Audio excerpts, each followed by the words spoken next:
Bonjour à tous. Que la paix soit sur vous tous. Je salue les étudiants qui sont présents dans cette salle, africains et russes. Je salue tous les officiels, les personnes politiques, les ambassadeurs, sénateurs et autres qui sont présents dans cette salle. Et parce que mes parents ont bien élevé, je salue aussi sans doute les espions français et américains qui se sont infiltrés dans cette salle. Je sais qu'ils ne me quittent jamais dans chacun de mes déplacements. Et nous allons faire en sorte qu'ils ne se soient pas déplacés pour rien aujourd'hui et qu'ils aient beaucoup de notes à prendre.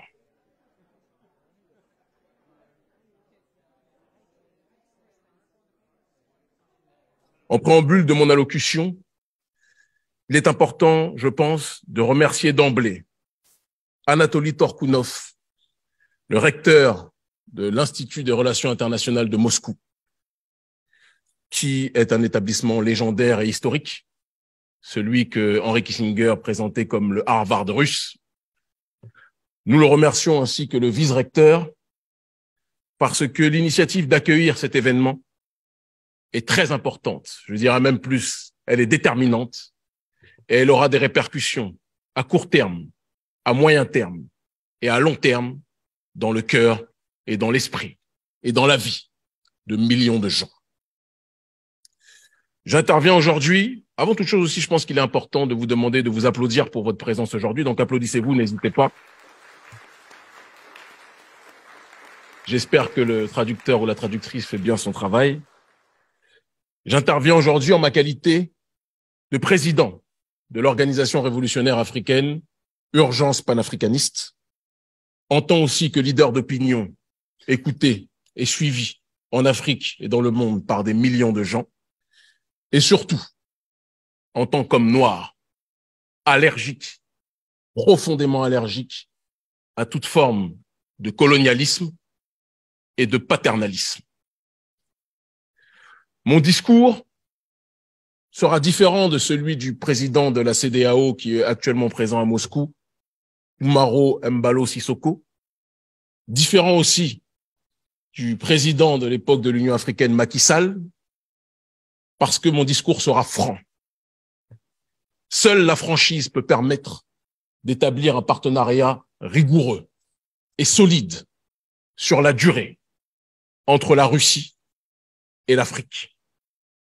C'est le manque de franchise qui existe malheureusement entre nos dirigeants africains dans leurs échanges, dans leurs revendications avec les autorités russes qui entraîne parfois que le fait qu'on croit que nous sommes sur un même front alors qu'en réalité, nos dirigeants africains sont pour la plupart trop souvent cooptés par l'élite occidentale. La thématique générale de cet événement était Afrique-Russie, what next? Et ma thématique particulière à l'intérieur de ce forum, de cet événement historique, était le rôle du panafricanisme dans la résistance multipolaire à l'hégémonie et à l'impérialisme d'Occident. Autrement dit, avant de parler, et je le ferai, de la collaboration Afrique-Russie, il est important de parler du passé, du présent et des aspirations futures du peuple africain dans le monde dans lequel nous vivons. Car on ne peut pas comprendre la collaboration et les buts de la collaboration entre l'Afrique et la Russie si on ne comprend pas en priorité les aspirations de chaque partie. Pour mieux vous situer, parce qu'on dit toujours d'où tu parles, d'où vient ta réflexion, il est important de préciser que je suis issu d'une région dans le monde, l'Afrique que l'on présente comme l'Afrique francophone, une région colonisée avec violence, arrogance, insolence, indécence par l'élite de France qui a exploité des millions d'Africains, qui exploitent, qui pillent de manière professionnelle et systématique nos ressources issues de nos sols. Cette même France, ou du moins cette même oligarchie de France, qui a détruit la Libye, qui a assassiné le colonel Kadhafi, alimentant, générant, structurant le terrorisme et la déstabilisation au Sahel. Cette même élite de France, je différencie l'élite de France, j'y reviendrai tout à l'heure, du peuple français qui subit lui aussi les dérives de son gouvernement, cette même élite de France qui par la suite a l'arrogance de venir se présenter comme un pompier voulant éteindre le feu qu'ils ont pourtant allumé au Sahel. Cette même France, cette même élite de France qui nous impose son système génocidaire économique qu'est le franc CFA, qui avantage les entreprises françaises, les multinationales occidentales, mais empêche les populations africaines de commercer efficacement entre elles. Cette même élite de France qui nous impose des dirigeants marionnettes qui tuent leur peuple, tel que le président actuel, parce qu'il faut le dire tel qu'il est, le président actuel du Tchad, Mahamat Déby, soutenu par le président Macron, ce président Mahamat Déby qui assassine en masse sa population. Ou encore, et personne n'y verra du mal, je l'espère, sauf les espions américains et français peut-être dans cette salle, ou encore les dirigeants dirigés, que sont les présidents Alassane Dramane Ouattara, Macky Sall, ils sont nombreux, Patrice Talon, Mohamed Bazoum, Oumaro Sissoko Embalo et tant d'autres, je ne peux pas tous les citer, la liste est trop longue, qui suivent les intérêts de l'Occident au lieu de suivre les intérêts des masses africaines. Je suis venu, je vous l'ai dit, pour dire la vérité au monde aujourd'hui, et c'est ce à quoi je vais m'employer. Je ne peux pas non plus passer sous silence, quand on parle d'Afrique, parler de sa diaspora, à travers Haïti, qui depuis la bataille de Vertières a été persécutée, a été isolée, a été humiliée, a été asphyxiée par l'élite occidentale et notamment, plus particulièrement, l'élite française et américaine qui aime voir notre peuple en bas dans cette région du monde. Je me présente donc en face de vous en tant que voix africaine qui porte dans son ADN les coups reçus, les persécutions subies par le violeur politique, économique, psychologique, pluriséculaire de l'Afrique que constitue l'élite occidentale et plus précisément, en ce qui nous concerne, le gouvernement français. Je précise bien oligarchie et gouvernement et non pas le peuple, car comme je l'ai dit, les masses occidentales, le prolétariat occidental subit aussi les dérives de son gouvernement, de leur gouvernement, et donc je ne veux pas généraliser, essentialiser la responsabilité des crimes commis par leurs élites. C'est donc fort de mon expérience de membre issu d'un grand peuple, courageux et digne, bien que persécuté depuis un certain nombre de temps, que je me présente à vous aujourd'hui.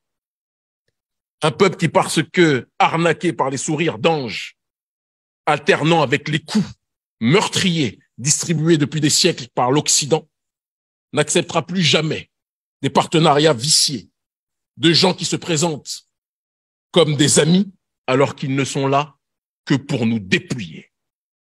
J'espère que la traduction fonctionne. Cette attitude de méfiance s'adresse à tous nos partenaires potentiels sans exception. Aucun peuple ne peut fonctionner dans l'autarcie et donc nous avons tous besoin les uns des autres. Mais la limite à cette interdépendance sera le respect ou l'irrespect vis-à-vis de nos peuples, vis-à-vis des principes de souveraineté et vis-à-vis aussi de nos diasporas. Car tout le monde, l'humanité entière, aime les ressources africaines, mais aux quatre coins du monde, les diasporas africaines vivent des problèmes de discrimination, de difficultés d'accès au logement, partout dans le monde, sans exception, et je pense que les vrais partenaires devront faire un effort pour accompagner de la meilleure façon possible nos diasporas.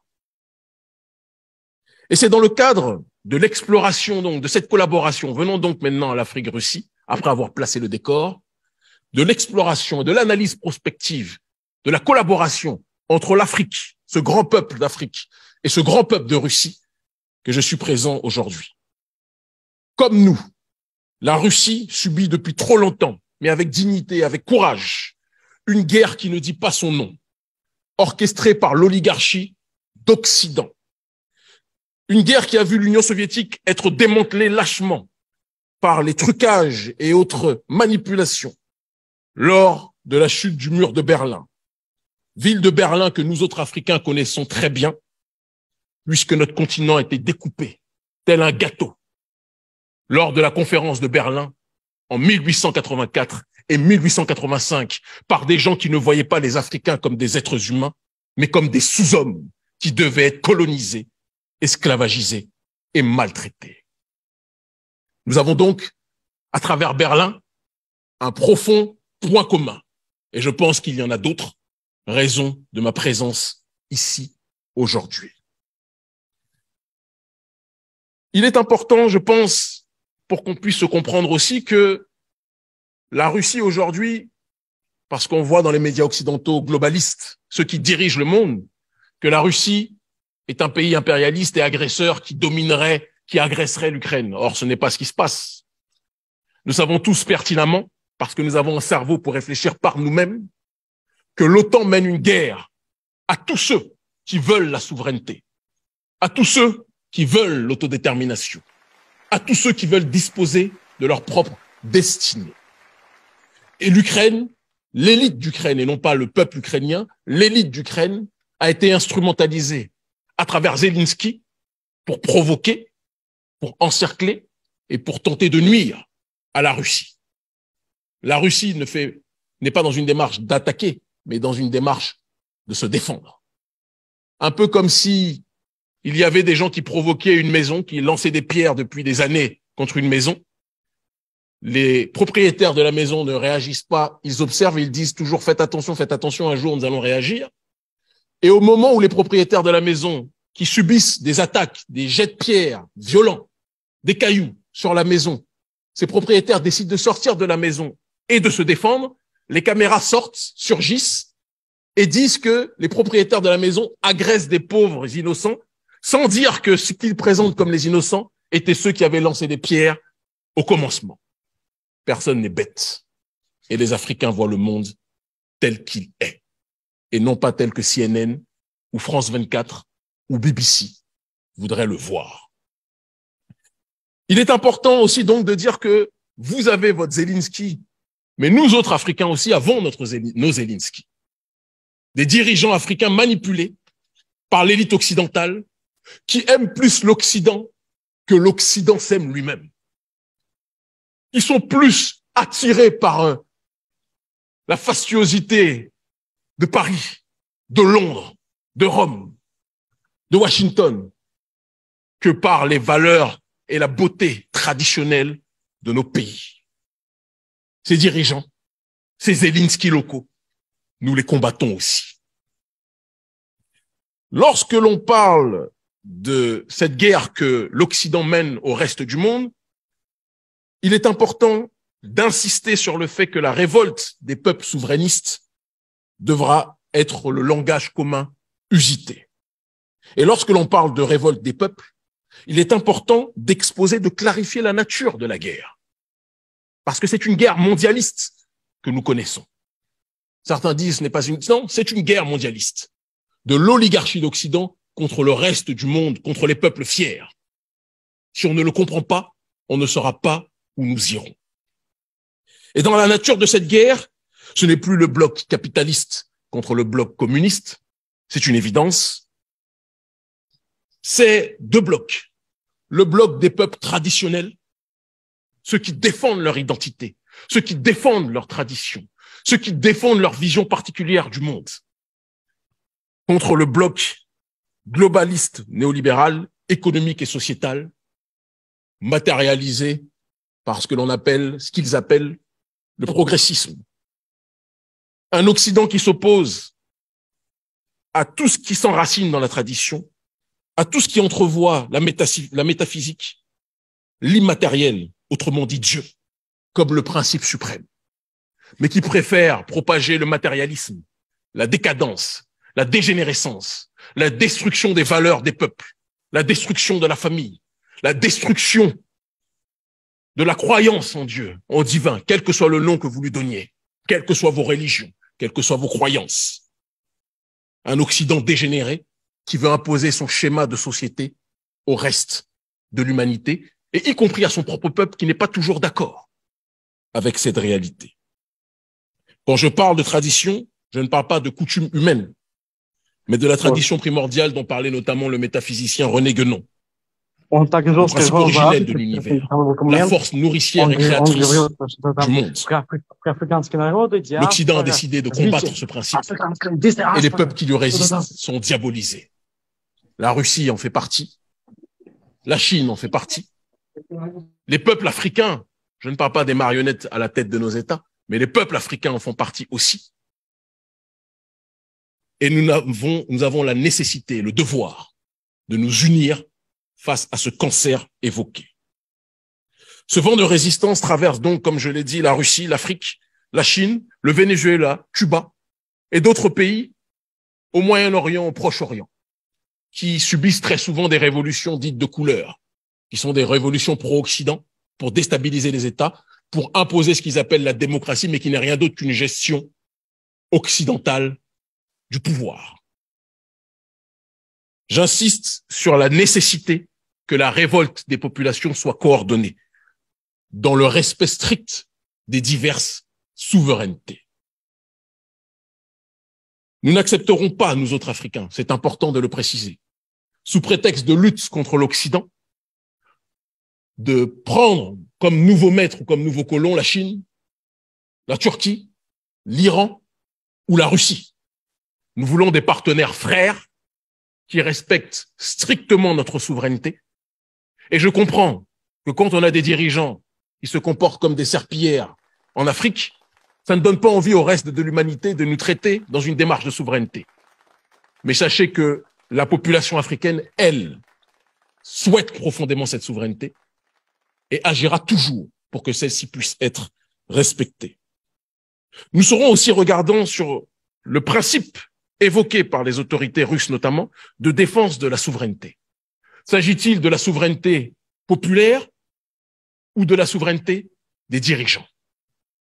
Je dis ça parce que, par exemple, au Togo, le dirigeant Faure Gnassingbé, marionnette de la France depuis de nombreuses années, est assez intelligent pour à la fois être dans la logique du colonialisme français et à la fois avoir des bons contacts et des bons contrats en armement avec le gouvernement russe. Le peuple togolais et les masses africaines veulent un partenariat sincère avec la Russie. Mais nous regarderons aussi les dirigeants soutenus, car il y en a qui ne veulent pas la souveraineté de la population africaine. C'est très important que j'insiste sur ce point. Dans le même temps que nous nouons des liens avec vous, il est tout à fait logique que nous tissions des partenariats honnêtes et sincères avec d'autres nations qui peuvent ne pas toujours être d'accord avec la Russie sur les méthodes utilisées. C'est le droit de chacun de pouvoir décider du chemin emprunté. La Russie, je l'ai dit, est un peuple grand, comme le peuple africain est un peuple grand. Les géants ont tout pour se comprendre, ont tout pour s'entendre. Il faut tracer sur le terrain scientifique, politique, technologique, des nouvelles voies pour avancer. Il y a un proverbe africain qui dit que l'immensité des ressources africaines que nous avons fait que le reste du monde a la montre, mais que nous sommes le temps. Et pour lire l'heure, pour lire le temps, nous avons besoin de la montre. Mais une montre sans le temps n'a aucune incidence, importance, aucun sens. Et donc c'est la coordination, l'échange des différentes connaissances, des différents moyens, des différentes technologies qui permettront aux Africains et aux Russes d'avoir une collaboration des plus efficientes. Je terminerai mon propos en vous disant que si le gouvernement russe veut une collaboration radieuse avec l'Afrique, les autorités russes doivent véritablement parier sur la jeunesse africaine, comme certains l'ont déjà fait et je les en remercie. Car la jeunesse africaine constitue la majorité du peuple africain.